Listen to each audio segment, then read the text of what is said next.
วันเสาร์วันเต่าวันนี้วันเดียวหัวพระพุทธเจ้ามีอยู่56ภูมิธรรมมีอยู่38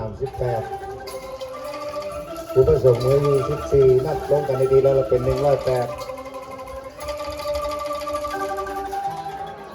คุณโอเทียนอยู่ในการคุณโอเทียนอยู่ในการเล่นคุณต้องมีงานอยู่ในการถึงเท่าคุณพอเท่าแม่เท่าอยู่ในไงอยู่นะ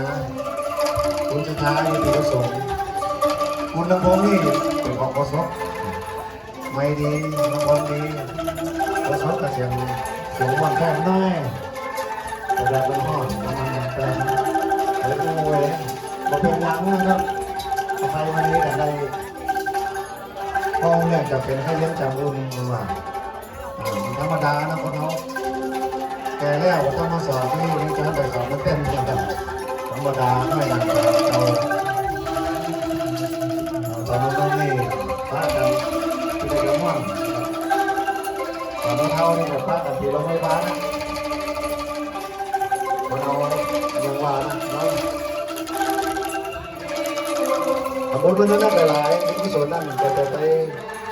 เรามีโจทย์มีใจอยู่ที่ทุกที่สิ่งใดของที่ใดเราต้องอาตนาทุกสิ่งทุกประการเมื่อสิ่งที่ไหวสาก็เป็นสาเป็นเดียวภาวนาเอาต่อหน้าพระป่านังกรพระเจ้าทันใจ